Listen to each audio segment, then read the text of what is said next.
Each week, nearly a dozen movies are released theatrically. 40 films a month, more than 400 a year. That's a plethora of cinema. Too much cinema. You'd have to be an addict to see all that, but don't fret. We've got you covered. This is Cinematics. Hey everyone, what's up? It's a new episode, a new week of Cinematics. This is episode 266. We are covering movies that are coming out for the week of Friday, November 1st, 2024. Yes, the first of the month. We have the movies Cellar Door, The Gutter, Absolution, Soundtrack to a Coup d'etat. If we have time, I'm going to get to a movie called 72 Hours, directed by Christian Sesma, a director I think both Eric and I liked because he directed a movie last year called Lights Out with Frank Grillo. Very cool film. Eric Holmes, how are you, sir?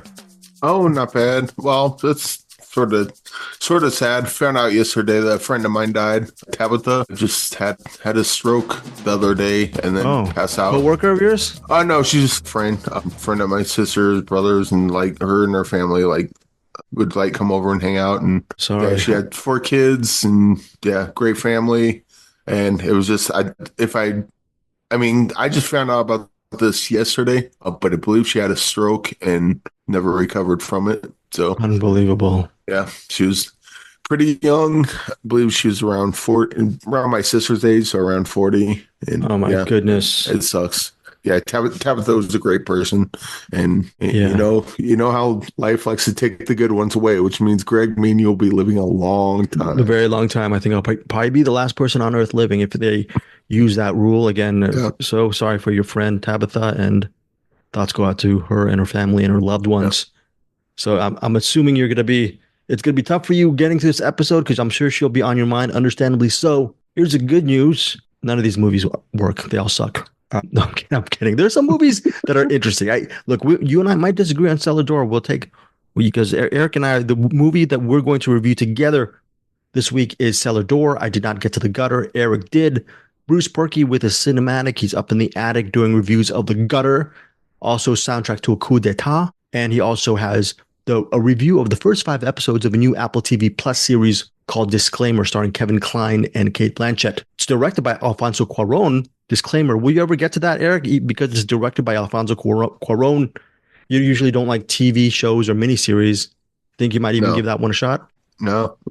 No? You and TV don't mix. You and TV long form series. TV shows, it's like the Chaos, I got to watch some of that because Sheila Omi was in it. Got to interview her again, which was awesome because I love talking with her. But that's a perfect example. The show was awesome and they canceled it.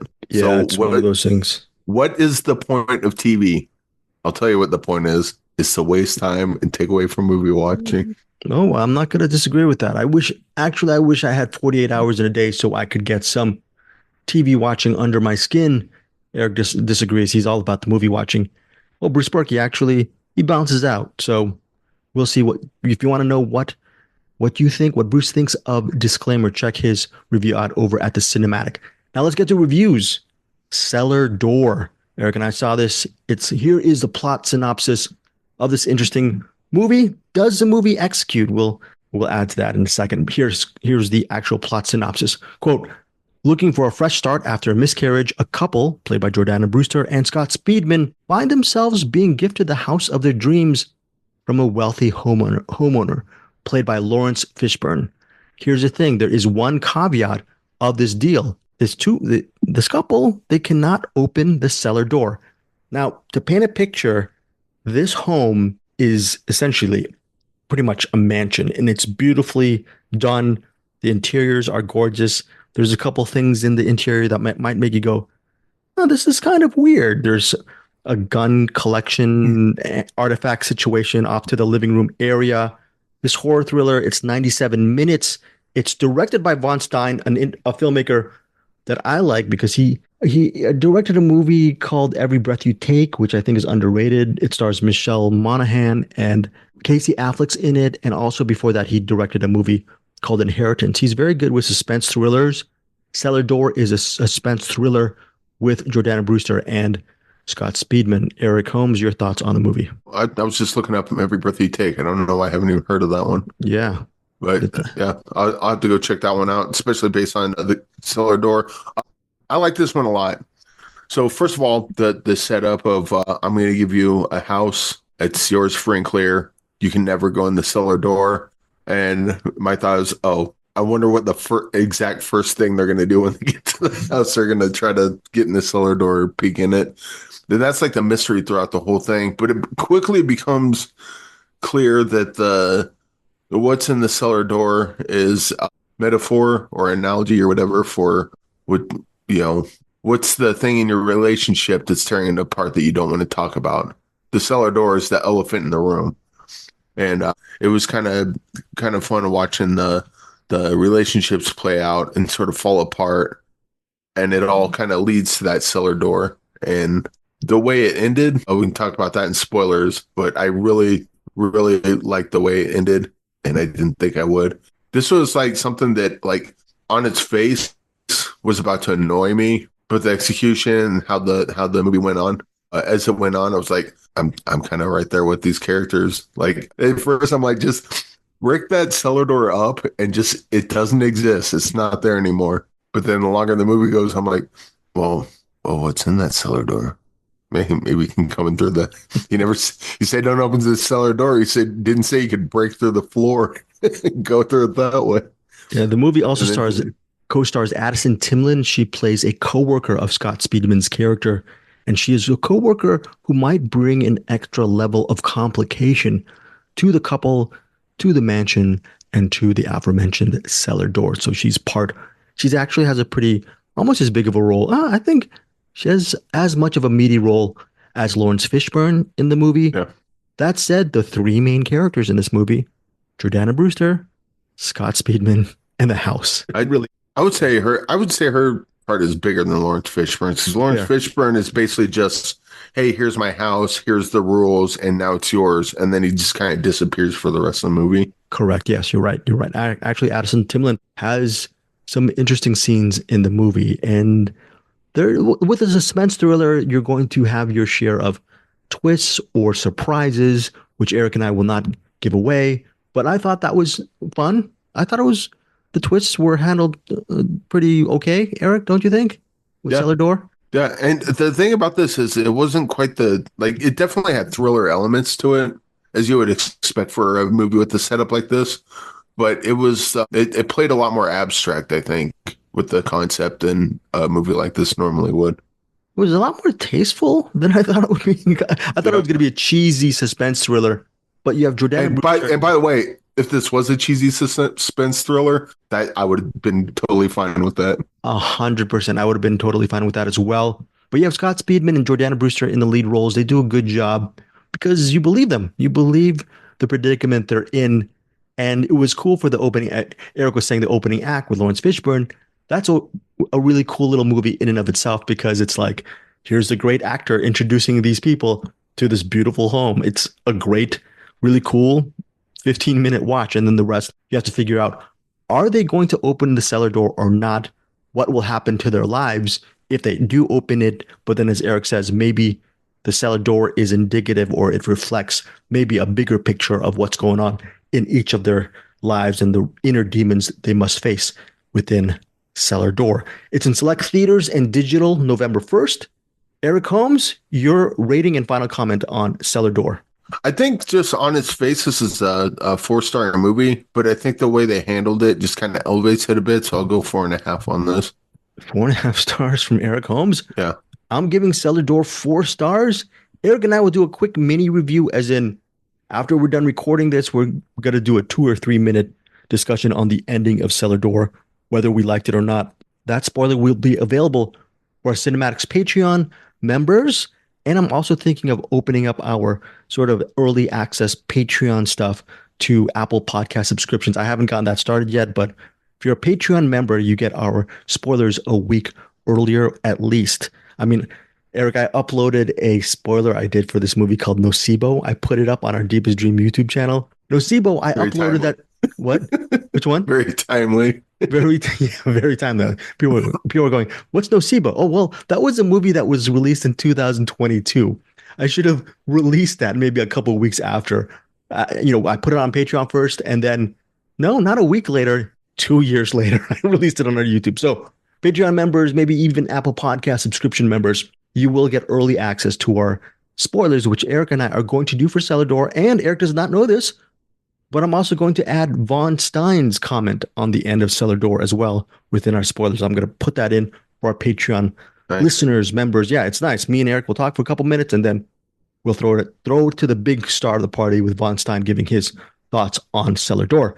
4.5 stars for Eric Holmes, 4 stars for me. My final comment in this was, yeah, a surprisingly good movie, surprisingly tasteful.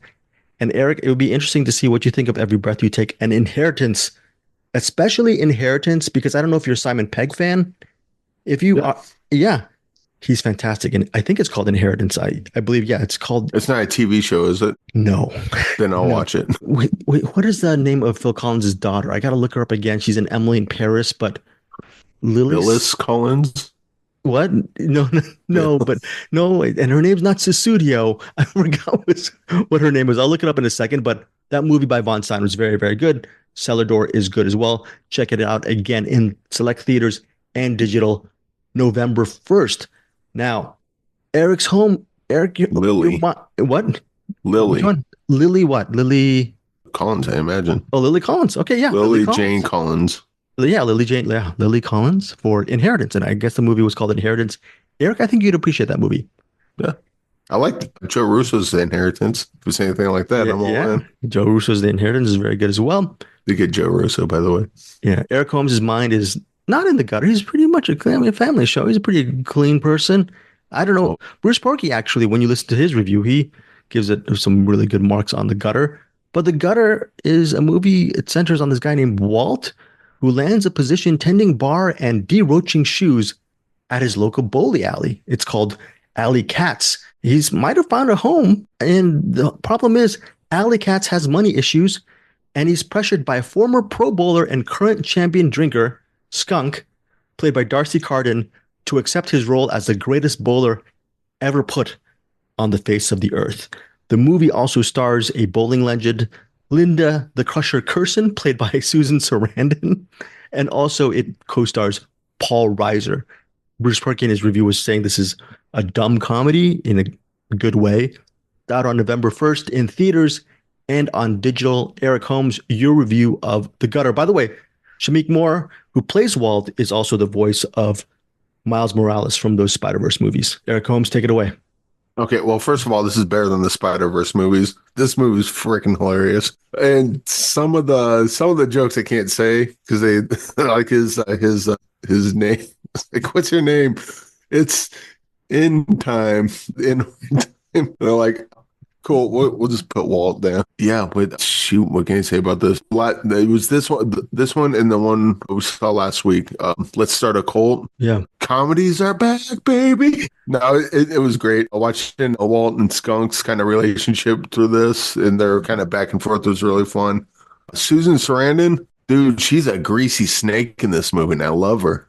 Well, I hate her character, but it's one of those characters like, oh, you're such a good part for her.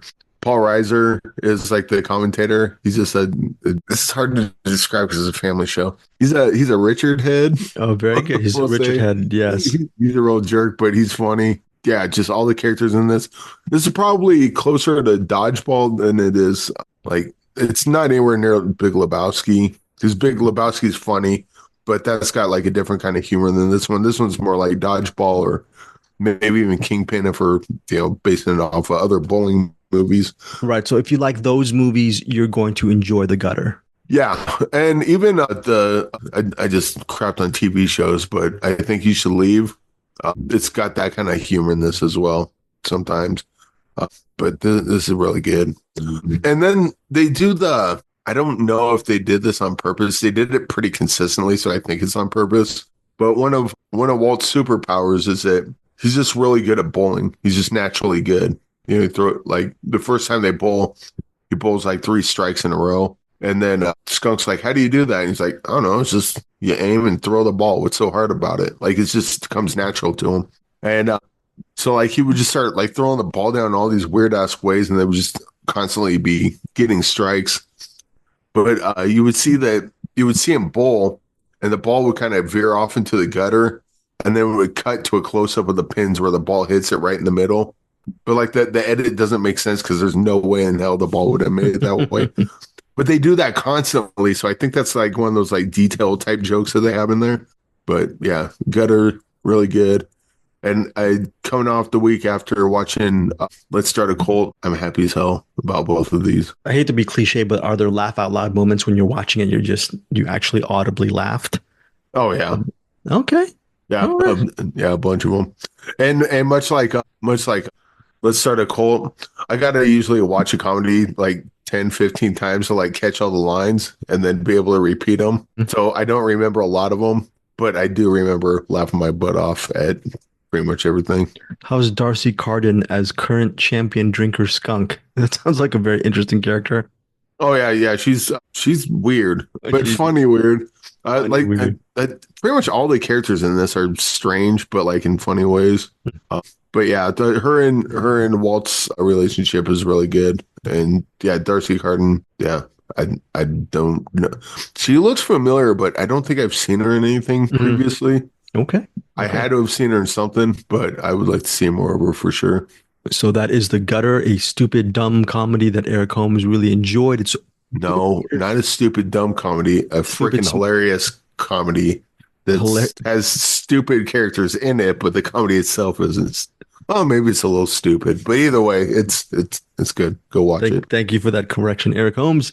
It's in theaters November 1st and also available on digital. What is your rating on The Gutter, Eric Holmes? What did I give the Let's Start a Cult? 6.9. I will give this the same. Okay, 6.9 stars, aka 5 stars, aka I censor everything. Bruce Perky, you're going to hear his review in a second. In a few moments, he gave it a different review than Eric Holmes. He used, I don't know, I don't want to spoil it. Just listen to Eric, listen to Bruce's review of The Gutter and tell me what you think of that. Am I gonna jump out of my skin? No, I think you'll be fine with it. So that is The Gutter again, November 1st in theaters and on digital. Next up is a movie which, by the way, I listened to Bruce Perky's review of Soundtrack to a Coup d'etat. It's available towards the end of this podcast. He gave it 5 stars. I listened to that review and I don't remember him giving it 5 stars. I'm an old man, so apologies for me for spoiling it for you guys. But even if you don't, I'm just saying that he gave it 5 stars in case he did not give it in his 5 stars in his review. I asked him about it and he said 5 stars. It was early this morning when I listened to it. I could be wrong. I apologize to you guys if I actually spoiled that to you. But here's the thing. Greg, are you telling me they could have heard Bruce's entire review and have no idea what he thinks of it? Right. Well, yeah, it's weird because he does. I don't know. It sounded like he liked it, but I don't know. He didn't give a star rating, so how would I ever know? That's true. Look, here's the thing. Eric was talking about the arbitrary ratings of stars, the importance of it, and the stars in the sky, stars in the rating system. Is it really important? Well, I don't know. I just like documenting stars. Who knows? Yeah. It is silly. Stars are silly, but again, Greg, I do appreciate your star collection. It's fun. Okay. So Bruce gave it 5 stars. What do I think of this movie called Soundtrack to a Coup d'etat? There's a couple of barriers to entry, which Bruce mentioned in his review. This documentary, Eric, is 150 minutes. 150 minutes. Eric and I are used to 85, 90-minute Frank Grillo movies. I've been conditioned to that the last several years, just getting into these Frank Grillo and what else? How am I blanking on the name? Who's your number one guy? Oh, there's Bruce. Bruce Mandalore? Yeah. What's up, Bruce? Oh, did Bruce come in? Bruce, are you okay? Yeah, Bruce, we can't hear you. What's going on, Bruce? What's going on? Hello, I'm here with. Oh, you can't hear me. Keep getting out. What's going on? You have an accomplice with you. I have an accomplice with me. Big pothole. It's the driving boy. Oh, okay, cool. Is this like a only? What I think. Okay, Bruce. I think we're. Oh no, the connection. Yeah, the connection's really bad. The connection's really bad, Bruce. Bye. You have a great shirt on. Bye. Bye. I think Bruce tried to connect with us, and Bruce, we're gonna actually let you go because we can't hear you very well. So, all right, Bruce. Okay, see ya. Sorry about that. Well, remove him. Wait, okay.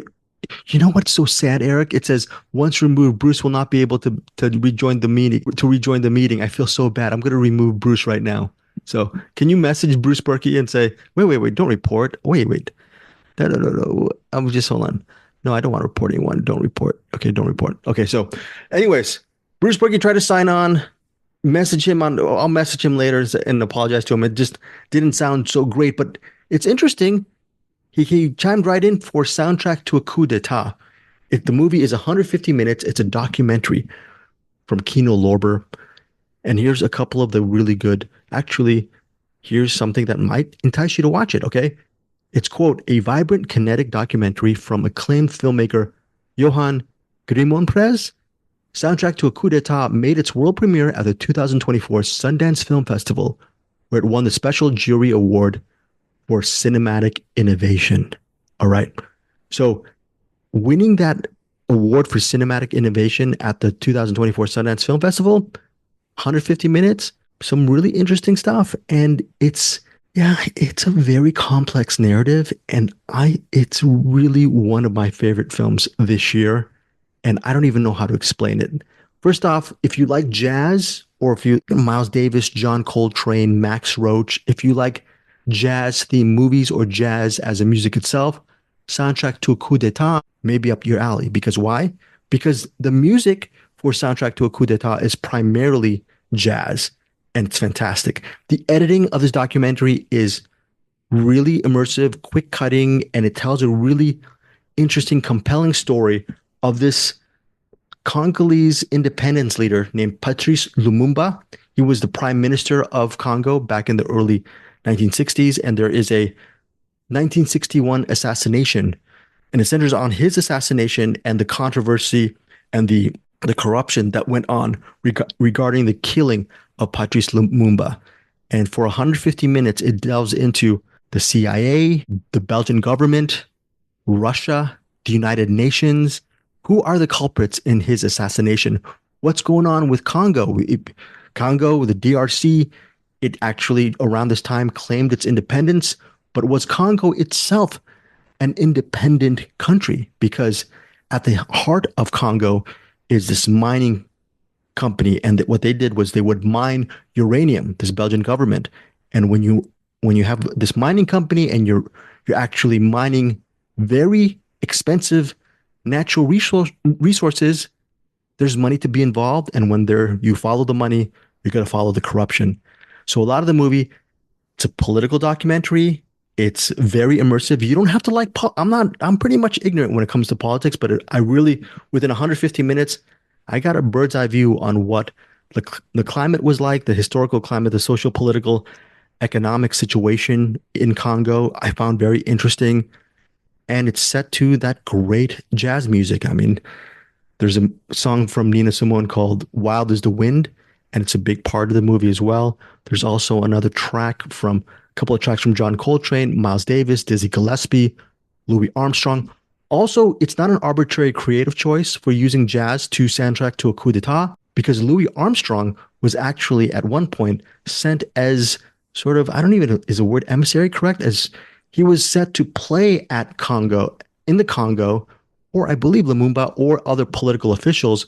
And what happened was Satchmo, aka Louis Armstrong, ended up being, at least to some the whole conspiracy, he was sort of a governmental distraction for all of the underlying things that are going on in Congo. So it was interesting. He was a jazz ambassador, Louis Armstrong, to the Congo, but there's more corruption behind all of that. It wasn't just about jazz, okay? The U.S. state government did not want to send Armstrong to the Congo just for fun, games, and jazz. There was a lot more just very interesting political machinations behind that operation. This is a fantastic film, but again, it's not for everyone. You will probably love this movie if you are a jazz enthusiast like me, but if you are a cinephile, a diehard cinephile, I think, and you just really get into the whole vibe of the way this documentary is edited, I think you might learn a lot, and most importantly, be just enervated by watching Soundtrack to a Coup d'etat. My rating for this documentary, it's 5 stars, easily 5 stars. It opens in New York's Film Forum on November 1st, with more national expansion to follow. I will leave a link from Kino Lorber's official website where you can check out this really amazing documentary. Again, Soundtrack to a Coup d'etat. If you can't see it in theaters, hunt it down at your local streaming service. It's even worth purchasing on digital. But this is my top pick of the week, easily. soundtrack to a coup d'etat. 5 stars from me, 5 stars from Bruce Berkey. I told Eric Holmes not to waste his time because I know you're going to hate this movie. 150 minutes. I don't think it's your type of movie, Eric Holmes. You might have given it even 1 star. I don't know. Maybe I'm misjudging you, but does it sound like a movie that would be like no, a big no for you? I mean, I like some jazz music, so that'd be cool. But You yeah, like some jazz music? There's no Kenny G here. There's no Kenny G, Eric Holmes. No Kenny G. Oh, did I say jazz? I meant smooth jazz. No, I'm kidding. I love smooth jazz. No, in fairness, I love Kenny G too, and I love smooth jazz too. But I don't know. It'll be interesting. I don't know if you have 150 minutes to. This might be one of those drive my car situations where I ended up loving it, Bruce ended up loving it, and you ended up really disliking and being bored by drive my car. But could be. Yeah, all right. I didn't get to this. I told you out there I didn't finish it, but it is coming out. A Greyhound of a Girl. Okay. It's animated feature. Now this one wasn't. I think I just wasn't in the mood for this kind of movie because this one was like really kind of upbeat and happy. Yeah, almost zero conflict. There's a little bit of conflict, but yeah, you're not in the mood. This whole girl, she wants to be a chef, and her grandmother is like, got her back, and encouraging that, and it's some family stuff, and I just kind of wasn't in the mood for it, bailed on it, but I did want to bring it up because it's coming out this week, and I think there's a bunch of people that would. Available on digital November 1st. I would say a bunch of people, some of you should check this out. This might be up your alley. Angie Clark, for example, I could see her digging this one. But yeah, I just wasn't in the mood for the time. And I'm like, I'm just going to bail. Okay, cool. I'm going to wrap it up with a couple of very quick movie reviews. First off, there is there's a Liam Neeson movie called Absolution. It comes out in theaters November 1st. Liam Neeson plays an aging gangster who attempts to reconnect with his kids. And he's trying to rectify the mistakes he did in the past. The problem is he works for a crime boss who might not let him make amends with his own family and his own life. Crime boss is played by Ron Perlman. Daniel Deemer is the spoiled son of the crime boss. He wants to actually make his own name in the criminal underworld, but it seems like he's a little bit too spoiled and bratty, and he's not old school enough probably for the guys to actually gain any respect. Frankie Shaw stars as the daughter of the gangster, and she's also a troubled daughter, and she's doing her best to raise her son, aka the grandson of the gangster. There's also Yolanda Ross is the highlight of Absolution. She plays the girlfriend of the aging gangster, and the relationship between Yolanda Ross and Liam Neeson's character is the best part of Absolution. And this might be, I'm not saying it's false advertising, but when you see a Liam Neeson movie playing a criminal, you're thinking there's going to be a ton of action. Taken, but worse. Which one? Taken, but worse. No, I know you don't like Taken. I'm a Taken fan, but. I like Taken too, but when you say Liam Neeson is a criminal, you think it's like Taken was the first one that came out. That was like the best one. And it's just been diminishing returns ever since. Yeah, I mean, yeah, Taken's good, but I don't know. Diminishing returns for you, possibly. For me, I've seen some good Liam Neeson movies now and again. Like you are in the bag for Scott Adkins movies. I'm pretty much in the bag for Liam Neeson movies. They're definitely enjoyable, but like, and now when I say Taken, I'm talking about the first one, not the sequels. Yeah, first one was really good, and then just like all the Liam Neeson action movies after that just seem to be like, at the very least, almost as good as Taken. Yeah. But Absolution, for me, here's the thing. If you're thinking of going to the theaters, watching, and you want to watch a Liam Neeson action movie, you're not going to get it with Absolution.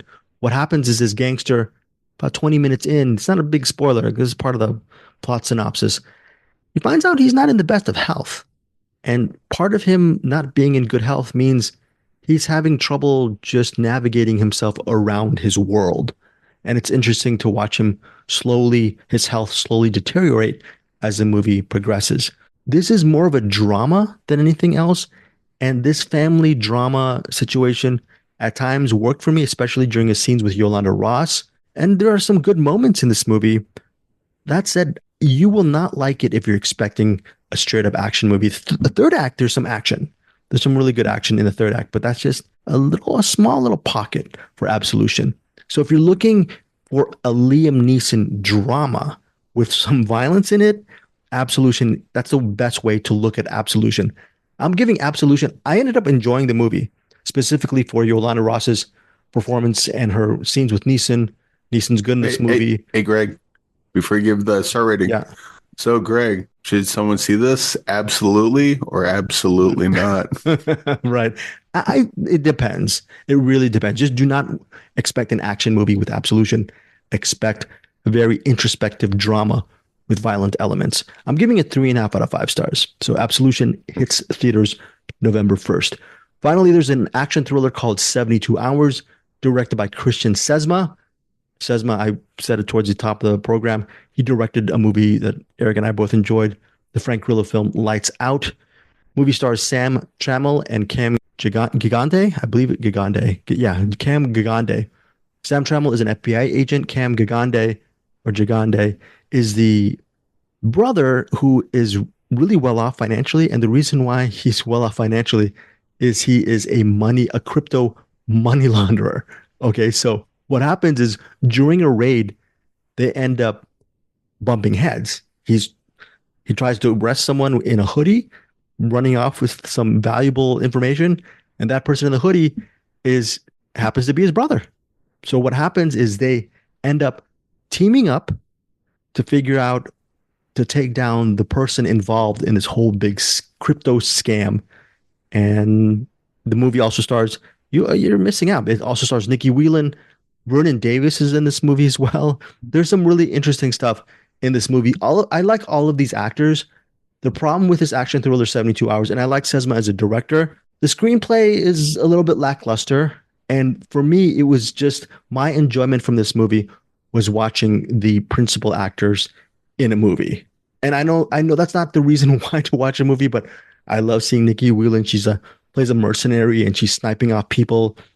And Vernon Davis is another badass in the movie. And we all love Vernon Davis here on Cinematics. Does he get to be in the movie a lot, or is he? Yeah, he's in the movie. He's in the movie for the second half to the third act. So okay. He's in the movie. He and Nikki Whelan are in the movie. They're part of the mercenaries who go in the operation to because I get to see like the first 20 minutes or so of this, and didn't have time before we started recording because I just got this was it this morning or last night or something like that. Yeah. And so I only watched the first 20 minutes, but unlike the Greyhound of a Girl, like this one, I want to go back to. Yeah, go back to Greyhound of a Girl. But it's one of these movies that was fun, and Trammell and I'm so horrible with pronouncing Cam Gigande. I believe that's how you. Gigande. No, it's Gigande. I think it was Gigande or Gigandad. Well, we'll figure that out. But I got to look on YouTube to see how I think the reason why I keep saying Gigande is because I think there was a YouTube video where he pronounced his name as Gigande, not Gigandad. But anyways. Which is why you should watch my interviews, because I always ask someone how they pronounce their name and so they can say it out loud. So we don't have to have these kind of conversations. Exactly. So my apologies to Cam for mispronouncing that last name. But all that said, I liked watching all the principals. They're all fine. Sesma is a director. I know he has a very limited budget to work with, and I liked what he did with the budget, especially in the third act where the final action scene is set. I don't know if it's an oil refinery or some kind of industrial complex, which is really well done. There's a lot of things to enjoy about 72 Hours. It's not a memorable film, but it's not a completely unremarkable film. There are some moments that I thought were really cool. There's a monologue given by one actor who's not even part of the main crew that I thought was a really well done acting sequence. There are just little pieces of 72 Hours that I really enjoyed, and it was great to see, again, this acting ensemble, very talented group. I'm giving 72 Hours a mild recommendation of 3 stars in theaters and digital November 1st. All right, that's it. We covered a whole bunch of movies this week. And Eric, you want to say anything else before we get to the cinematic? Yeah, I watched, I interviewed Steve Barton, a producer of All Hallows Eve. All Hallows Eve series. He was also a producer on Terrifier 2. Yeah, we had a pretty good interview there. And I got to check out All Hallows Eve Inferno. It's a pretty decent horror anthology. And like with most horror anthologies, you get the ones you like, you get the ones you don't like. And this one's got some good ones. My favorite one was probably the second one, where a guy's in a trunk and a deaf woman is trying to contact him, or she's the one that has him in the trunk, and then there's like something going on there. But just watch how that pays out. It's available on streaming right now, right? All Hallows Eve. Yeah, I think I saw it on Tubi, but yeah, you can find it streaming in most places right now. Okay, so if you like anthologies, then go check out All Hallows Eve Inferno. Yeah, and look, it's October 30th right now. It'll be Halloween tomorrow. Watch it tomorrow. In fact, you know what? Christmas can start in July. Halloween can start in November. What is your rating on All Hallows Eve Inferno? That one's tricky. I'll probably go 3-star banger on that, just because anthologies are tricky because like they're kind of hit and miss. Overall, I think it's a pretty good one, but it also depends on how you feel about anthologies in general.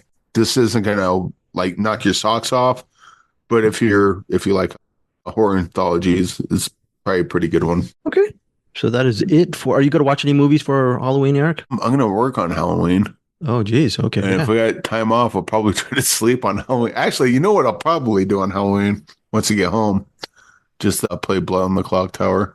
Okay. That's my new heroine. Not my new heroine. It's been my heroine. Heroine is in a family show. Heroine is the female addictive drug that you should not do, kids. I'm trying to teach you because this is a family show. This is a family show, but sometimes as a family, we need to talk about the hard things. Kids, don't do heroin. Don't do heroin. But yeah, this is okay. So that unless your heroin's Blood on the Clock Tower, then do all the heroin you have time for. All right. So this is Cinematics episode 266. Oh, by the way, yes, by the end of this week, I will take my first episode of the Junketeer. I already have the first episode will be called "What is a Press Junket?" and I will break down the iterations of what a press junket is and then my experiences with press junket. The first episode.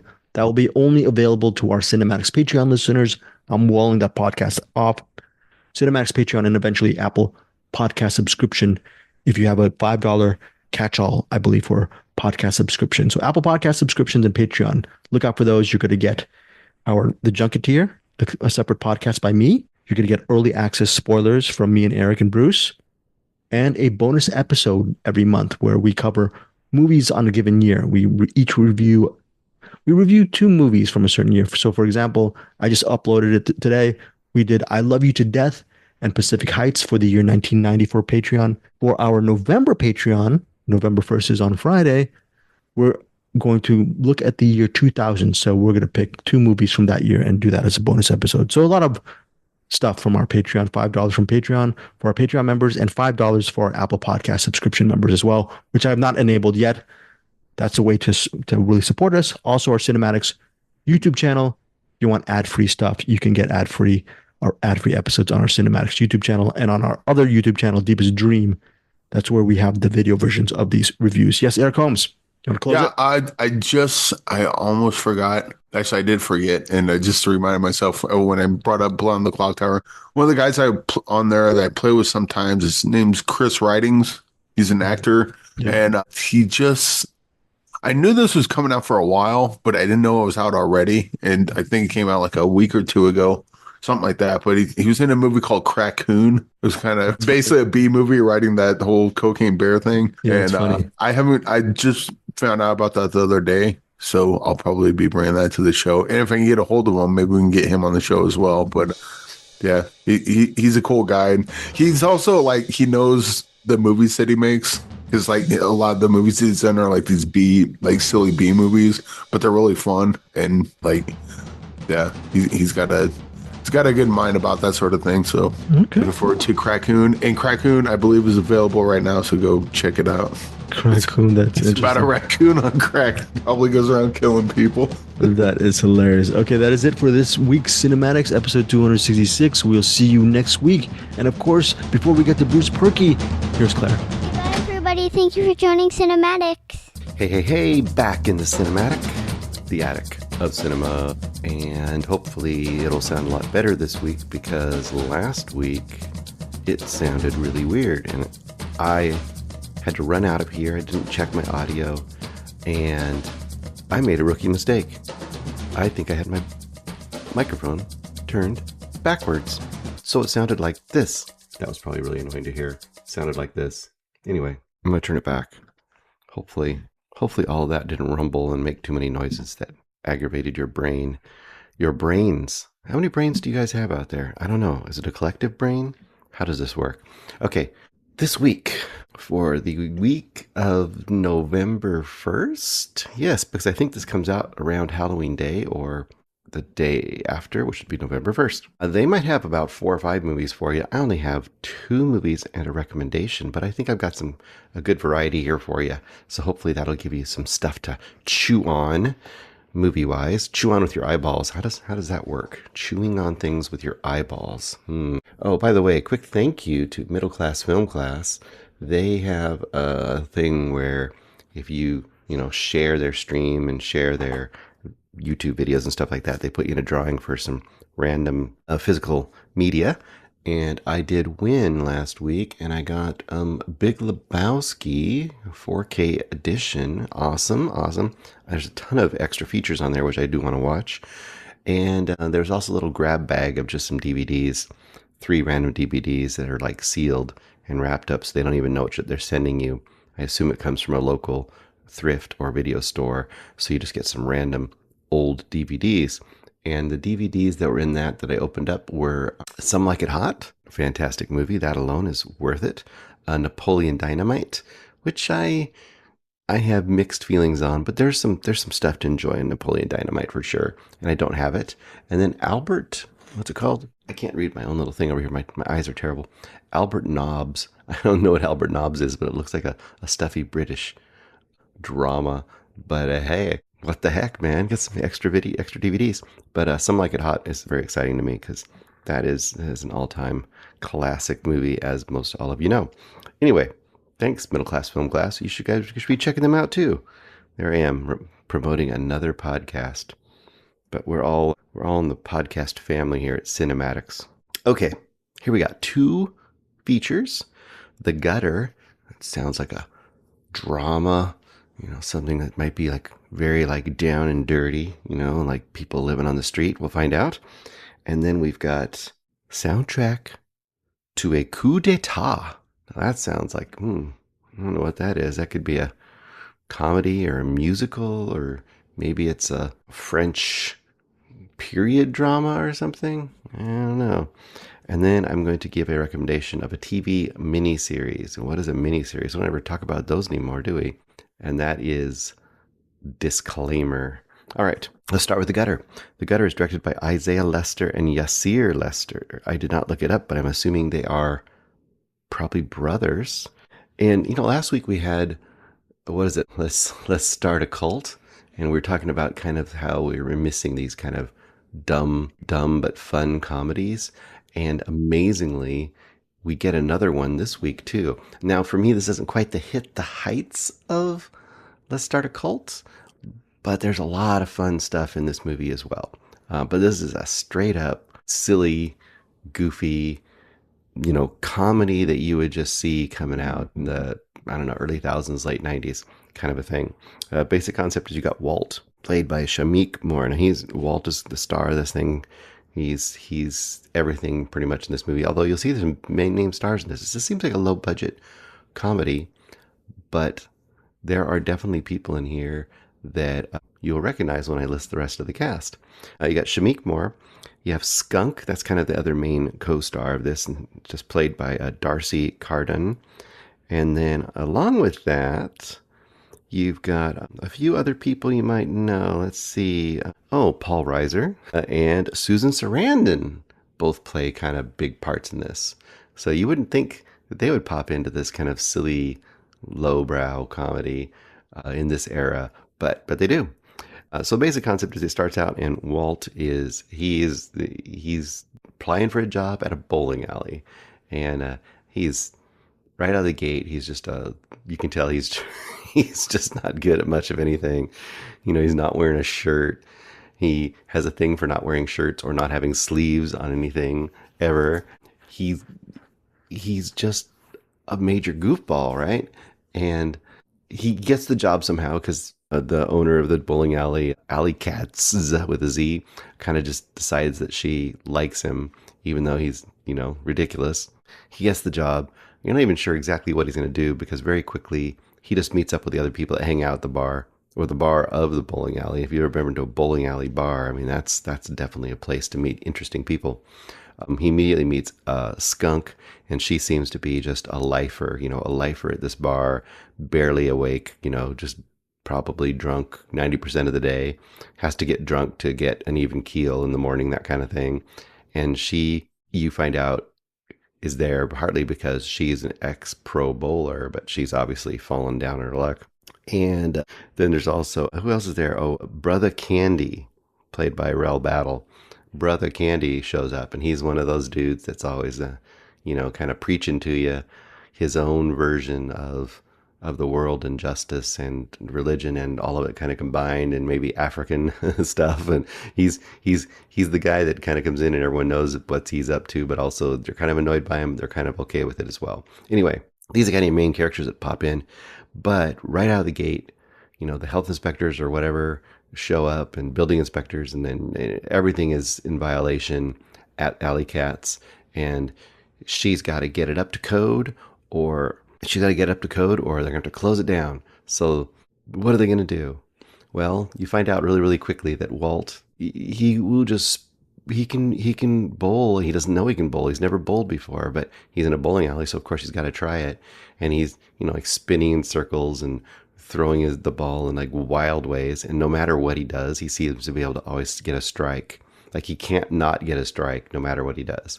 So thus begins the basic comedy, which is you got Walt teaming up with Skunk as his trainer, and Skunk, of course, like I already mentioned, is not a very even-keeled person, but she has bowling background, so apparently she can be his trainer, although the training you could say was rather dubious, since he already can just throw a strike no matter what he does. More his manager than his trainer, I guess you'd say. And, immediately he's going to hit the road, and he's going to try to get enough money to keep the place alive, to keep Alley Cats alive. So really basic concept versions of this you've seen a million times in movies. So it really all comes down to, is the silliness enough fun to keep you afloat? I think it is. There's a ton of gags. The various teams they meet are silly and stupid. What was I going to say? What would I compare this to? It also kind of in the same ballpark as something like I don't know, like Dodgeball or something. That kind of a feel. It's not quite as high concept, but it has a lot of fun. And I really think it comes down to the character of Walt, his silliness and kind of his approach, along with Skunk, are most of the fun of this movie. And of course, eventually they meet up with Susan Sarandon's character, and she's like the grande dame of the bowling circuit, and she's retired, but maybe she'll come out of retirement to take down Walt. What do you think? So, a ton of good gags. Like I said, there's a whole gag around the sponsorship he wants to get. There's a gag around the way he deals with various different bowling championship. There's a gag around the checks that they get if they win, and just a bunch of stuff like that. It's such a good-hearted fun. It's never too gross. It's never too offensive, but it's on the line sometimes. It wants to be. It just feels like a genuine, like silly comedy made by people who kind of love silly comedies and wanted to make one. And I think that, and plus you can tell it's definitely a kind of a vehicle for Shameik Moore. I don't know Shameik Moore. He might be maybe he's a famous comic that I'm just not aware of because I'm not very much into the comedy scene. But I would say anyone can kind of approach this and have a good time with it. Like it never gets, like I said, never gets too raunchy. I mean, I wouldn't show it to little teeny kids, but it's the kind of, once again, like last week, it's kind of at the same level as an old Adam Sandler movie or something where you can just kind of enjoy the comedy for what it is. Like I said, it's not as high a level as Let's Start a Cult. I would say I would probably give this. This is to me a 3-star banger. This is a recommend, but for people especially who are in the mood or love that kind of movie, I think this will hit the sweet spot. It'll feel like satisfying meal. But for those who just don't like silly, dumb kind of comedy approach, then it will probably not work for them. But there's so much likability in here. It might even be higher than that. But I'm going to go 3-star banger on this. Once again, surprising find, The Gutter. I had a lot of fun with this. And I would suspect that probably Eric and Greg would have a lot of fun with this too. I'm kind of curious to see how Eric goes with it because he might be similar to me. I bet you he's not quite as high as Let's Start a Cult. I see you mentioning another movie here because we love Let's Start a Cult so much. Anyway, I am going to go on to the next movie, and that is soundtrack. I keep getting it wrong because I think I keep wanting to call it soundtrack of a coup d'etat or for a coup d'etat, but it's soundtrack to a coup d'etat.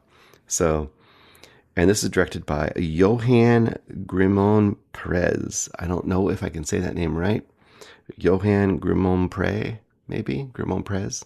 When I mentioned that we were watching this movie and talking about this movie, Joseph Bridges had actually posted something about how this documentary filmmaker is really doing some experimental work and they're doing some really interesting stuff. I am not aware of this filmmaker, and even after looking at IMDb, I still am not aware of anything other than this movie. So I have to be educated as far as this filmmaker. But that being said, this is a documentary that kind of hit me out of left field. First of all, there are a ton of barriers to entry on this documentary. So you have to overcome those barriers to approach this movie. But hopefully some people out there that are interested in some really unique and cool documentary filmmaking will give it a try. Now, here are your barriers. Subject matter alone is dense, but to me, dense in a good way. And also the movie itself is almost 2.5 hours long. Now that alone is going to just drive people away. Like, oh, great, a documentary about 1960s colonialism in Africa. This sounds like a lot of fun. And it's got a lot of jazz. Great, even better. And it's 2.5 hours long. Oh my gosh, I'm out. That's what a lot of people are going to do. And I don't blame people. I get it. I mean, would I approach it necessarily right away? I don't know. But I think if you give into it and give yourself a chance, there is a lot of amazingness here. Okay, so what is the basic approach here? The basic subject matter of this movie is basically 1960s Congo, and specifically the rise and very quick fall of Patrice Lumumba.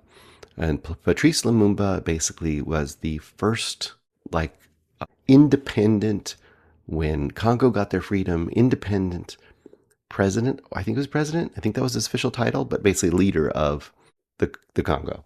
And the way this works is, first of all, format. You need to understand format. You've got jazz music throughout. And it's not just soundtrack over the soundtrack. It'll be like extended clips or live footage from the era of various jazz artists. You know, you got Max Roach, Abbey Lincoln, Dizzy Gillespie, Louis Armstrong, on and on and on, Nina Simone. And you might get them doing a song live somewhere from like 1959 or 1960, or they might be talking. And then while they're doing that, it might also be intercutting footage from the time involving Khrushchev or Castro or Eisenhower or Lumumba or a mercenary that has been hired from South Africa to go to Congo to do various things. So you get this constant intercutting of these things where they're using jazz musicians, literally soundtrack to coup d'etat, and this stock footage, and intercutting them in a really interesting and weird way. And that alone is cool and compelling. And there's sequences that are extended sequences where you get a whole song by Nina Simone with a whole sequence of footage around a particular part of the events surrounding Congo that are just fantastic. But amid that, they're also, oh man, it's hard to describe. So put it this way, Oliver Stone in his era, when he was really, really cooking, you know, JFK and Natural Born Killers, he was doing this crazy editing techniques, these just incredibly like complex and like crazy, almost frenetic editing jobs in those movies. This movie does something similar, but instead of in a narrative form, you're doing it to tell the story of the events around Congo in 1960 and around U.S. imperialism and around, you know, Russian intervention and around the UN and around, you know, why was everyone trying to get into Africa and to control Africa, and why was Africa trying to have its own control, and how is American racism and race policy of the 60s and the rise of the civil rights movement somehow involved, and how is Malcolm X involved, and all these people. And so you're just taking this kind of collage of actual footage from the time and the jazz music and other footage from the time. Like it might just like advertisements or, you know, a toy commercial, or you might get like a cereal commercial or like a sitcom or something from pop culture, and they're just mashing them all together into this collage. So and then in the meanwhile, you'll be getting quotes on the screen, like text quotes with the attribution to each of them, where they came from some book about the Congo, or maybe it's from a quote from a jazz artist at the time, or from a, you know, whoever at the time. And I know I'm probably not describing this very well, but it all goes together and end up telling you the story without having a ton of current day talking heads walking you through it. It's more like seeing in the way that real life is like this barrage of information hitting you from all sides, and you have to kind of piece together what's actually occurring in the real world and interpret it. This movie, through the way they're putting it all together, is helping you to interpret and actually have a better kind of this deep, weird experience of what it meant at that time. So as you might gather, I did love this movie. I think it's really good. And I think the cumulative effect of sitting with it and really getting drawn through this barrage of visual and audio information, by the end of it, you really, I mean, I was at least, really feel yourself get wrapped up and drawn into this idea of what was happening in that time. And it may really put you into question onto who, I mean, you may already be into question of who, you know, to be behind from that era. I mean, the effects of colonialism are far and wide. Unfortunately, they're really, we're always feeling them. We're feeling them now. And, you know, most of these huge countries like ourselves and you know, Russia and England and all these huge countries that have had their tendrils throughout the world are feeling the kickback on a lot of the things they've done. I guess there's not too much else to bring up other than I think anyone should watch this if you get a chance, other than to say a few things struck me. One is there's this ongoing, and I almost want to call it a bit, but it is kind of a bit about Dulles and the CIA. The CIA head, I think it was the CIA head at the time, is Dulles. And if you ever heard of Dulles Air Force Base, I think that's named after Dulles. And if you ever want to see the epitome of the old white CIA dude who pretends to be out there working for America and have all of the morality of, you know, America and what it stands for, but then you see underneath it all, they really have no problem just assassinating a person or doing some hugely horrible moral things. Oh man, he shines out in this movie. And boy, I don't know about you guys when you see it, but I sure did end up hating that dude. And there's the whole thing with him about, he's one of those, he looks like the old 50s dad, right? It's 1960, but that 50s dad that's just sitting there smoking a pipe all the time while he's kind of pontificating about what life is about and stuff. And this guy is doing that all the time. And that the use of that pipe and the way they cut into other things around pipes is just something amazing. That, and it is really interesting to see at the time how important the UN was trying to be, and how much these quote communist leaders like Castro and Khrushchev, who are, you know, pretty much demonized in our current, you know, kind of historical backlook, how you might say they were doing terrible things in the world, and I'm sure they were, but boy, oh boy, they weren't wrong about some things, and specifically the colonialism side of things. Anyway, I have spouted out enough about this movie, but look for Soundtrack to a Coup d'etat when you get a chance, and it's excellent. Okay, last recommendation for y'all. This is, I'm making noise here because I have my little notes. This is a mini series on Apple TV called Disclaimer. Now, there's a lot of things go on Apple TV and kind of get lost, right? But they are producing a lot of stuff. And you might think to yourself, like, well, why is Bruce bringing me a mini series on Apple TV? Well, first of all, it looks to be a true miniseries. Now, I haven't finished it yet because it hasn't finished yet because it's one of those where they release a episode every week. I've seen 5 episodes out of 7, and it looks to be a one and done. I'm almost positive that's the case. I don't think there's going to be any more seasons of this, so that I think is always a plus.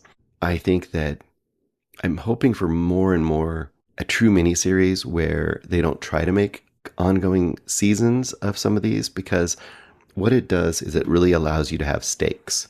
Because if you know it's not coming back, you know no characters are coming back, then you don't have any idea who's going to live, die, or what's going to happen. And I think that just makes it a much better experience dramatically. The only exception I would make to ongoing series would be something like Fargo, where each season is a different set of characters and a different storyline in a similar universe. I think that works as well because each season you don't know what's going to happen to the characters and there are stakes. That same idea, basically. So, disclaimer, why you might want to put disclaimer on your radar. Now, this may be based on a book, I don't know, so it may be a famous book.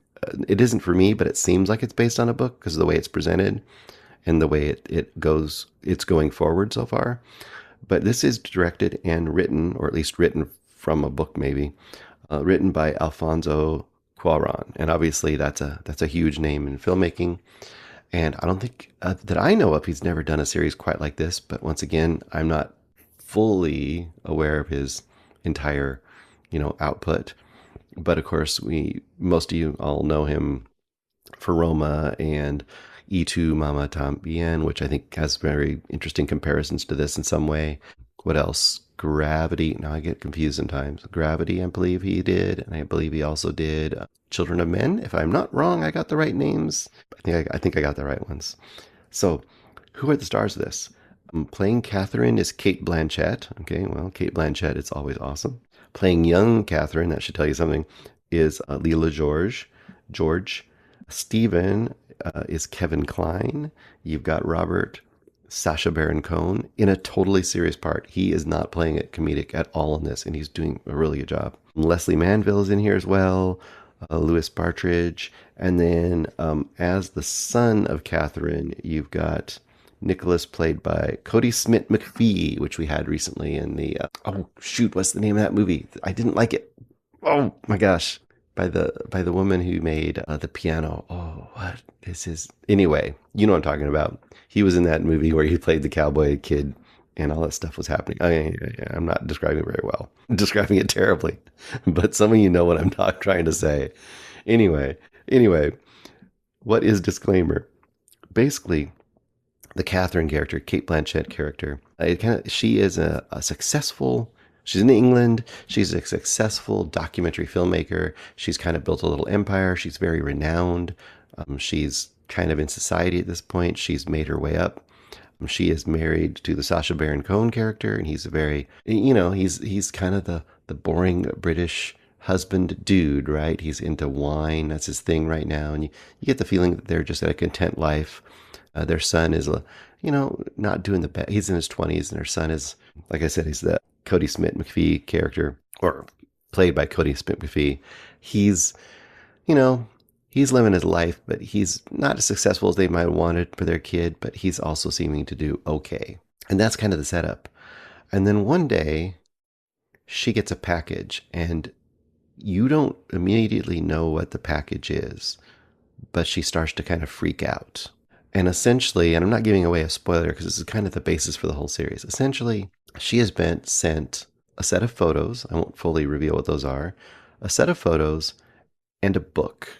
And this book and photos were sent to her by Kevin Kline's character. Kevin Kline, like you would never even recognize him in this movie. If you know Kevin Kline from, Fish Called Wanda and all these other movies from mostly the 80s and 90s. Here he's, basically like an old man. Aren't we all getting there? But he's like an old man. But my gosh, is he fantastic in this series so far. And he sent the stuff to Catherine, and his goal is to destroy her life because he blames her for the death of his son like 20 years ago. And that is your basic crux of this movie series, is at least, I don't know exactly where it's going to go other than to say that the way it works is it's pretty subdued. So you got to get into the tone of it. And it has a very book, like you're watching a book style to it. So in the sense that you've got voiceover, but you've got two voiceovers.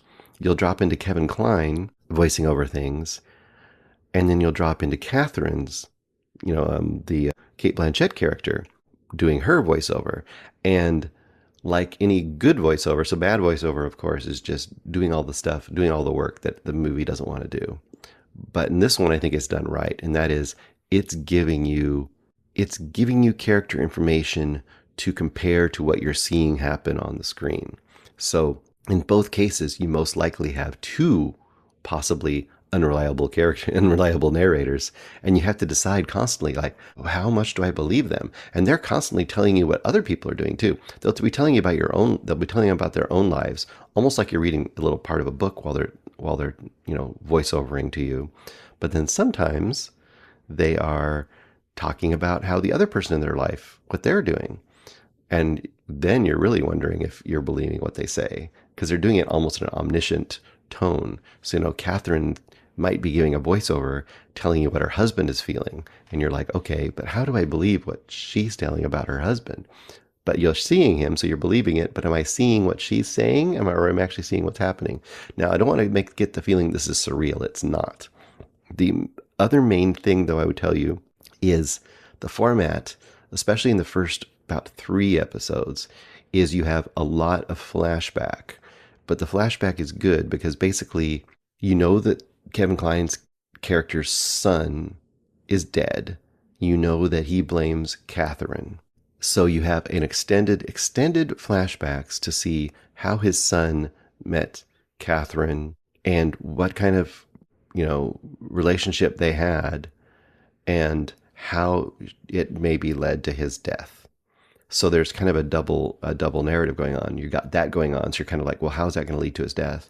And then you've got the other side of things is like, how is her life and Kevin Kline's character's life in the kind of the current day going to interact and unravel? To me, it's quite fascinating. And as characters go, what I find especially interesting about it is five episodes in with 2 to go, I'm still not sure who the villain is, or if there are 2 villains.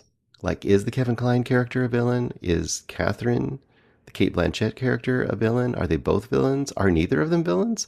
And the fact that I'm asking those questions in my mind tells me that it's doing some really interesting stuff, because it's not making it easy on you, but it still, to me, is compelling. Some people might find it too slow. I don't find it too slow. Oh, and I will also throw in, there are some scenes that are kind of to the level of Y Tu Mamá También, known for its kind of highly charged sexual scenes and stuff. There is some of that in here. So that's a big warning. I mean, it's very important for the plot of the kind of the events that occurred, especially in the past, and for the characters to understand the characters now versus then. But it's really pretty frank, especially for like TV, and not these days. Anything can happen on non-network television, which who watches network television? But I think it's a pretty fantastic series so far. I'm really interested to see how it ends up. Hopefully it ends up in a satisfying way. Even if it doesn't quite hit the mark, the trip so far there to get there, and the acting and the script and just the way it's been produced, and Cuarón's very keen eye, all is working for me very, very well. So that is Disclaimer on Apple TV Plus. I think it's a great time to hop in. So that's kind of why I want to do this review now. I've seen enough that I feel I can recommend it. And I've seen enough to know that I think it's a good time to hop in for people, because you can almost binge it. You can go through 5 episodes, pop in and get the 6th one very soon. By the time this comes out, it should be out, and you should be ready to go for the finale. So I think that's a great time to kind of decide you want to start, is basically catch up on all the episodes right when the finale is about to drop. So look into Disclaimer. What would I rate this? So at this point, I'm shooting 5 stars. Now, it could totally fall from that based on the last 2 episodes. But as of right now, this is a 5-star series for me. This is really good. Okay, I have jibber jabbered enough at you guys. Hopefully we have some really cool stuff for you next week. And thanks for listening to Cinematics. Don't forget our Patreon. By the time you get this, our Patreon for this month should be up. And that was Pacific Heights and I Love You to Death, starring Kevin Kline. Very different. I didn't love his acting job in I Love You to Death, but it's kind of interesting to see Kevin Kline popping up in my world all of a sudden. And yeah, go check that out. If you don't have a Patreon, it's $5 a month for everything. And it also includes things like lots of interviews and some spoiler stuff. Or Greg, I should say, drops the episode a day early usually. So you can grab that. And a lot of times he'll just throw everything in there. I know he edited out, I think, me calling into the show from my car during their last episode. And that was just something that's in there if you're on the Patreon, because it's a little more rough and semi-unedited compared to the actual show he puts up. Thanks again, and we'll see you next week.